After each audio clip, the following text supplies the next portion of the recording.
반갑습니다. 오늘은 공포 사연을 읽어보는 시간을 갖도록 하겠습니다. 산속 펜션의 손님.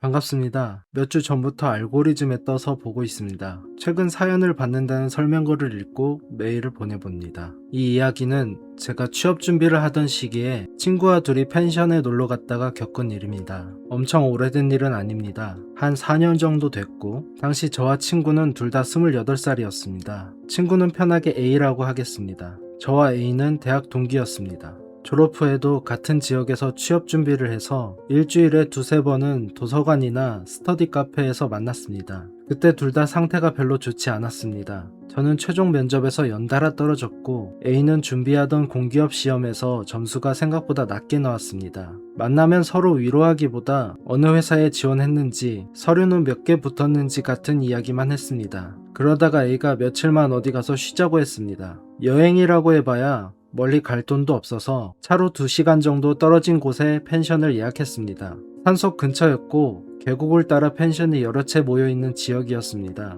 성수기도 아니었고 당근으로 취소 예약을 얻어서 싸게 구했습니다. 사진으로 봤을 때는 그냥 평범한 펜션이었습니다. 1층에 거실과 주방이 있고 작은 복층이 딸려 있었습니다. 야외 테라스에서 고기도 구워 먹을 수 있었습니다. 후기도 나쁘지 않았습니다. 시설이 오래됐다는 말은 있었지만 주인이 친절하고 조용하다는 글이 많았습니다. 저희는 오후 4시쯤 도착했습니다. 펜션이 생각보다 훨씬 외진 곳에 있었습니다. 큰 도로에서 빠져나와 계곡 옆 좁은 길로 한참 들어가야 했습니다. 주변에 다른 펜션도 몇 군데 있었는데 대부분 영업하지 않는 것처럼 불이 꺼져 있었습니다. 저희가 예약한 곳은 작은 독채가 4동 정도 모여 있었습니다. 입구에 관리동이 있었고 그 뒤로 객실들이 조금씩 떨어져 있었습니다. 주차장에는 차가 한 대도 없었습니다. 평일이라 손님이 저희밖에 없는 것 같았습니다. 관리동으로 가니까 주인으로 보이는 남자가 나왔습니다. 50대 후반 정도로 보였고 말수가 적었습니다. 예약자 이름을 확인한 뒤 열쇠를 건네주면서 저희 방을 알려줬습니다. 남자는 바베큐를 할 거냐고 물었습니다. 저희가 그렇다고 하자 저녁 7시쯤 숯을 넣어주겠다고 했습니다. 그리고 이상한 말을 하나 했습니다. 밤에는 뒤쪽으로 가지 마세요.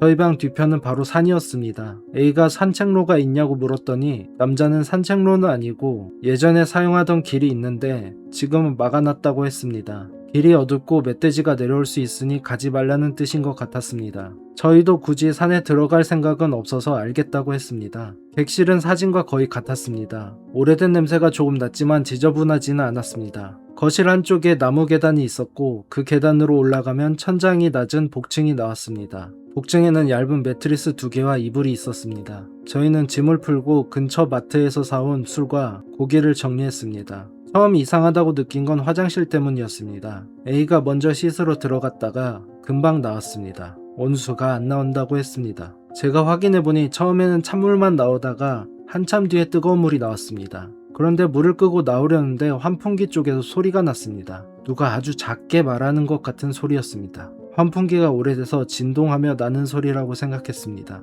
제가 A에게 말했더니 A도 아까 안에서 사람 목소리 같은 걸 들었다고 했습니다. 그런데 둘 다 크게 신경 쓰지는 않았습니다. 오래된 건물에서는 배관을 통해 옆방 소리가 들릴 수도 있으니까요. 다만 저희 말고 다른 손님이 없는 줄 알았는데 옆 객실에 누가 들어왔나 싶었습니다. 저녁 7시가 조금 지나자 주인이 숯을 가져다 주었습니다. A가 오늘 손님이 저희뿐이냐고 물었습니다. 주인은 잠깐 생각하더니 그렇다고 했습니다. 저희가 화장실에서 다른 사람 말소리 같은 게 들린다고 했더니 물 내려가는 소리가 울려서 그렇게 들릴 수 있다고 했습니다. 그때까지만 해도 이상하게 생각하지 않았습니다. 저희는 테라스에서 고기를 구워 먹었습니다. 오랜만에 술도 마시고 취업 이야기는 하지 말자고 약속했습니다. 처음에는 여행 온 기분도 나고 좋았습니다. 그런데 식사를 시작한 지 1시간 정도 됐을 때 맞은편 객실에 불이 켜졌습니다. 저희 방에서 조금 떨어진 방이었던 것 같습니다. 거실 창문 쪽에 노란색 불빛이 들어왔습니다. A가 새 손님이 왔나 보다고 했습니다. 차가 들어오는 소리는 듣지 못했지만 저희가 음악을 틀어놓고 이야기하고 있었기 때문에 못 들었을 수도 있습니다. 한동안 지나자 창문 안쪽으로 사람이 움직이는 그림자가 보였습니다. 성인 남자처럼 키가 큰 그림자였습니다. 창문 앞을 몇 번 왔다 갔다 했습니다. 저는 사람 구경하는 것 같아서 일부러 쳐다보지 않았습니다. 그런데 A가 갑자기 저한테 저 사람 계속 우리 쪽 보는 것 같지 않냐고 했습니다. 다시 보니까 그림자가 창문 바로 앞에 서 있었습니다. 커튼은 쳐져 있었고 사람 형태만 보였습니다. 움직이지 않고 저희가 있는 테라스 방향으로 서 있는 것 같았습니다. 창문과 저희 사이 거리가 있어서 확실하지는 않았습니다. 그냥 휴대전화를 보고 있거나 바깥 풍경을 보는 것일 수도 있었습니다. A가 장난으로 손을 흔들었습니다. 그림자는 반응하지 않았습니다. 그 상태로 계속 서 있었습니다. 저는 괜히 기분이 나빠져서 고기를 마저 먹고 안으로 들어가자고 했습니다. 테이블을 정리하면서 다시 봤는데 그때는 창문에서 사라져 있었습니다. 저희가 객실 안으로 들어간 뒤에도 맞은편 불은 계속 켜져 있었습니다. A와 저는 거실에서 술을 조금 더 마셨습니다. 둘 다 적당히 취했지만 정신을 못 차릴 정도는 아니었습니다. 밤 11시쯤이었나? 밖에서 발소리가 들렸습니다. 자갈을 밟고 걷는 소리였습니다. 저희 객실은 독채라 누가 방문하려면 테라스 앞을 지나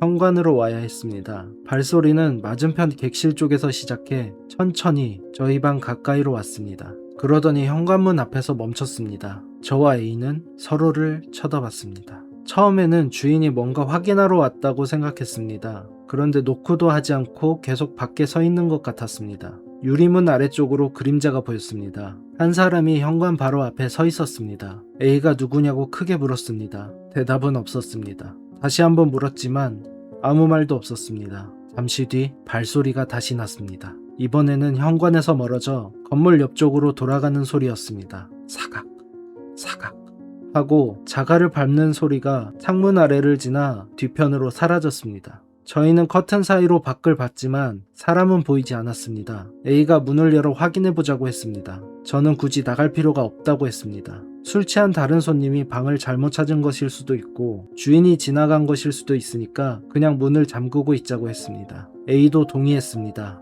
그런데 조금 뒤 복층 위에서 소리가 났습니다. 쿵 하는 소리였습니다. 처음에는 나무가 온도 때문에 수축하면서 나는 소리라고 생각했습니다. 오래된 펜션이었고 복층 바닥도 나무로 되어 있었습니다. 그런데 다시 소리가 났습니다. 쿵! 이번에는 무언가 한 발을 내딛는 것처럼 들렸습니다. 그리고 조금 있다가 또 쿵! 소리가 복층 한쪽에서 계단 쪽으로 천천히 이동하고 있었습니다. 저와 A는 둘 다 거실에 있었습니다. 복층에는 아무도 없었습니다. A가 술 기운에 웃으면서 쥐가 엄청 큰가 보다라고 했습니다. 하지만 목소리는 긴장한 상태였습니다. 제가 휴대전화 플래시를 켜고 계단 아래에서 위를 비췄습니다. 복층에는 매트리스와 이불밖에 없었습니다. 사람이 숨을 만한 곳도 없었습니다. 저는 위로 올라가 확인했습니다. 아무것도 없었습니다. 창문도 닫혀 있었습니다. 다만 아까 저희가 정리해놓은 이불 하나가 펴져 있었습니다. 처음 방에 들어왔을 때 이불은 복층 구석에 접혀 있었습니다. A가 낮잠이라도 잤나 싶어 물어봤는데 A는 복층에 올라온 적도 없다고 했습니다. 저도 올라온 건 처음이었습니다. 이불 위에는 눌린 자국이 있었습니다. 사람이 옆으로 누웠다가 일어난 것처럼 가운데가 움푹 들어가 있었습니다. 저는 손으로 만져봤습니다. 이불이 조금 따뜻했습니다. 지금 생각하면 아래층 난방이 올라와서 따뜻했을 수도 있습니다.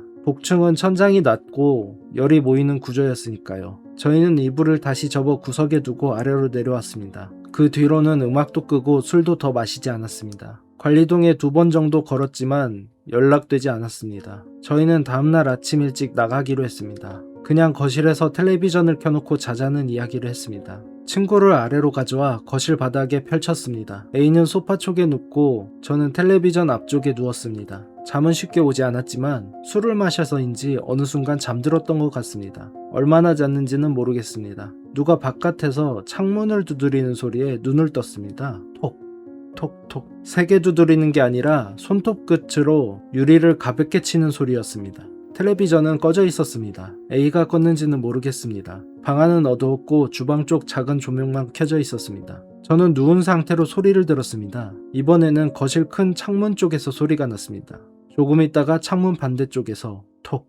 누군가 창밖을 천천히 걸어가면서 손가락으로 유리를 두드리는 것 같았습니다. 저는 A를 깨웠습니다. A는 처음에는 잠결이라 무슨 말인지 알아듣지 못했습니다. 그러다가 소리가 다시 나자 바로 일어났습니다. 둘이 커튼 쪽을 보고 있었는데 커튼 아래로 사람 발 같은 게 보였습니다. 창밖 테라스에 누군가 서 있었습니다. 테라스 조명이 꺼져 있어서 발 모양만 희미하게 보였습니다. 맨발 같았습니다. 발끝이 창문 쪽을 향하고 있었습니다. A가 큰 소리로 경찰에 신고하겠다고 말했습니다. 그러자 발이 뒤로 물러났습니다. 곧바로 자갈 밟는 소리가 났고 누군가 펜션 뒤쪽으로 달려갔습니다. A는 바로 경찰에 전화하려고 했습니다. 그런데 휴대전화 신호가 잡히지 않았습니다. 제 휴대전화도 마찬가지였습니다. 도착했을 때는 통화도 되고 인터넷도 됐는데 그때는 안테나 표시가 완전히 사라져 있었습니다. 와이파이도 연결되지 않았습니다.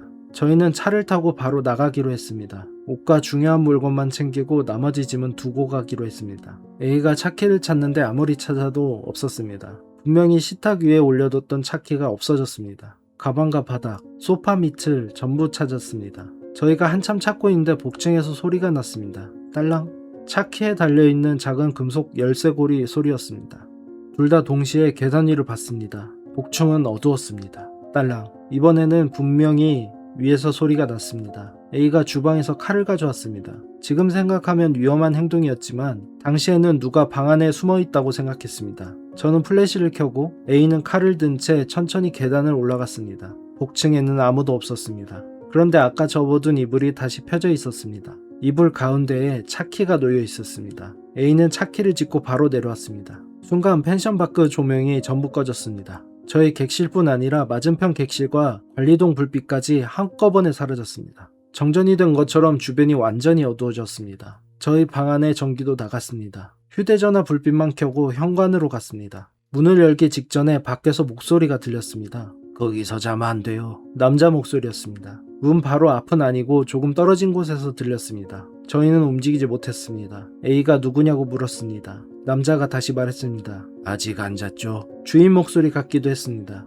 하지만 낮에 잠깐 들었던 목소리라 확신할 수는 없었습니다. 저희가 대답하지 않자 남자가 웃는 소리가 났습니다. 크게 웃는 건 아니고 숨을 짧게 내뱉는 정도였습니다. 그리고 자갈 밟는 소리가 펜션 뒤쪽으로 멀어졌습니다. 저희는 문을 열고 뛰어나갔습니다. 주차장까지 달려가 차를 탔습니다. 시동은 다행히 걸렸습니다. 차를 돌리는 동안 관리동을 봤는데 문이 열려 있었습니다. 낮에 주인을 만났던 사무실 안쪽이 보였습니다. 사람은 없었습니다. 저희는 그대로 펜션 입구를 빠져나왔습니다. 좁은 산길을 내려가는데 A가 갑자기 뒤를 보지 말라고 말했습니다. 왜 그러냐고 물었는데 대답하지 않았습니다. 저도 백미러를 보지 않으려고 했습니다. 그런데 커브를 돌면서 사이드미러에 저희가 묵었던 객실이 잠깐 보였습니다. 복실 창문에 사람이 서 있었습니다. 펜션을 나올 때 방 안에는 분명히 아무도 없었습니다. 키가 커서 몸을 약간 숙이고 있었고 창문 가까이 붙어서 저희 차를 보고 있었습니다. 얼굴은 보이지 않았습니다. 저희는 큰 길이 나올 때까지 멈추지 않았습니다. 한 20분 정도 내려가자 휴대전화 신호가 다시 잡혔습니다. A가 경찰에 신고했습니다. 누군가 펜션에 침입한 것 같고 밖에서 문을 두드렸다고 설명했습니다. 경찰은 저희가 있는 곳으로 먼저 왔습니다. 저희는 근처 편의점 앞에서 기다렸습니다. 경찰 2명과 함께 다시 펜션으로 올라갔습니다. 그때는 새벽 4시가 조금 넘었던 것 같습니다. 펜션은 저희가 도망칠 때처럼 전부 어두웠습니다. 경찰이 관리동 문을 두드렸지만 아무도 나오지 않았습니다. 한 명은 관리동을 확인하고 다른 경찰은 저희와 객실로 갔습니다. 객실 문은 열려 있었습니다. 저희는 정신이 없어서 잠그지 않고 나온 상태였습니다. 방 안을 확인했지만 아무도 없었습니다. 복층에도 사람이 없었습니다. 창문은 전부 안쪽에서 잠겨 있었습니다. 경찰은 침입 흔적이 보이지 않는다고 했습니다. 테라스 밖에도 뚜렷한 발자국은 없었습니다. 자갈이 깔려 있어서 흔적이 남기 어려웠던 것 같습니다. 조금 뒤 관리동을 확인한 경찰이 돌아왔습니다. 안에는 사람이 없고 생활한 흔적도 거의 없다고 했습니다. 컴퓨터와 책상은 있었지만 전원을 사용할 수 없는 상태였다고 했습니다. 전화기도 연결되지 않았습니다. 저희는 낮에 만난 주인을 설명했습니다. 50대 후반쯤의 남자였고 회색 조끼를 입고 있었다고 했습니다. 경찰은 펜션 연락처로 계속 전화했지만 아무도 받지 않았습니다. 일단 날이 밝으면 다시 확인하겠다며 저희에게 귀가하라고 했습니다. 저희는 짐을 챙기러 객실에 다시 들어갔습니다. 술과 음식은 포기하고 가방만 가져왔습니다. 집으로 돌아온 뒤 당근에 들어가 펜션 정보를 다시 확인했습니다. 그런데 당근 판매자는 탈퇴한 상태였습니다. 겨우 펜션 사이트를 찾으니 업체 사정으로 판매가 중단됐다는 안내만 나왔습니다. 경찰에게 다시 연락이 왔습니다. 펜션 주인과 연락이 닿았는데 당시 그곳에는 없었다고 했습니다. 시설 수리 문제로 영업을 쉬고 있었고 객실 열쇠도 모두 관리동 안에 보관해뒀다고 했습니다. 경찰이 저희가 설명한 남자 이야기를 전했지만 주인은 모르는 사람이라고 했습니다. 누가 저희를 손님처럼 받은 건지는 끝내 알지 못했습니다. A는 그날 산길을 내려오면서 자기가 뭘 봤는지 한동안 말하지 않았습니다. 몇 달 뒤 술을 마시다가 한번 물어봤습니다. A는 저희 차 뒤를 따라오는 사람이 있었다고 했습니다. 처음에는 펜션에서 뛰어오는 줄 알았는데 차가 속도를 내도 계속 같은 자리에 있었다고 했습니다. 산길 한가운데를 맨발로 달리고 있었다고 했습니다. 그리고 그 사람은 낮에 열쇠를 건네준 사람이 아니었다고 했습니다. 맞은편 객실 창문에 서 있던 사람이었다고 했습니다. 어떻게 알았냐고 물었더니 A는 얼굴을 봤다고 했습니다. 그 뒤로는 더 말해주지 않았습니다. 저와 A는 지금 둘 다 취업했습니다. 그때처럼 자주 만나지는 못하지만 가끔 연락은 합니다. 여행 이야기는 거의 하지 않습니다. 다만 지난해 A가 갑자기 사진을 한 장 보내왔습니다. 펜션에서 고개를 굽던 날 찍은 사진이었습니다. 사진에는 테이블 앞에 앉아 술잔을 들고 있는 제가 보였습니다. 제 뒤로는 저희가 묵었던 객실의 거실 창문이 있었습니다. 유리창에 A가 희미하게 비쳐 있었습니다. 그런데 A는 손에 핸드폰을 들고 있지 않았습니다. 산속 펜션의 손님, 아주 기괴하고 흥미로운 이야기였습니다. 실화라는 게 정말 끔찍하고요. 어떻게 생각하면 무서움이 덜할 수 있을까? 이런 걸 봤을 때 마지막에 A가 봤다던 그 차를 쫓아오던 맨발의 그 남자는 동네 바보형 혹은 산속에 살고 있던 자연인이지 않았을까 라는 생각을 하고, 이런 일이 자주 있진 않지만 가끔 시골 같은 데 보면 버려진 펜션 같은 데가 있어요. 버려지진 않았는데 관리가 안 된 펜션들, 물론 사연처럼 리모델링을 하기 위해 그러는 쉬고 있는 펜션들, 그런 것들이 좀 있거든요. 그 기간에 돈 좀 벌어보고자 주변에 살던 사람이 몰래 주인 행세를 하면서 그 정식 사이트에는 올리면 걸리니까 당근에다가 그렇게 예약 취소가 되지 않아 팝니다, 이런 식으로 올렸던 게 아닌가 그런 생각을 합니다. 근데 여기서 의문스러운 거는 그 복층에 놓여있던 열쇠와 그리고 누군가 들어온 소리 같은 거, 그건 정말 무서운데요. 어떻게 보면 술을 좀 마셨으니까 기억이 안 난다고 볼 수도 있지만, 그게 아니라면 그 비어있는 틈을 타 들어왔던 산속에 살고 있던 누군가, 아니면 어떤 존재가 아니었나. 그리고 맨발의 그 남자가 잠을 자지 말라고, 혹시 잠든 건 아니죠? 라고 말을 했잖아요. 그 부분도 그렇게 말하고 웃었으니까 경고의 의미보다는 너네 빨리 나가라, 나 거기서 자야 되니까, 약간 이런 의미가 아니었을까 싶습니다. 사연 잘 들었고요. 정성스럽게 보내준 사연이니만큼 여러분들도 충분히 감성적으로 느끼시고, 그리고 사연자에 대한 비방이나 이 사연에 대한 지나친 분석은 하지 않으셨으면 좋겠습니다. 감사합니다. 오늘 밤도 시원하게 즐기시길. 안녕.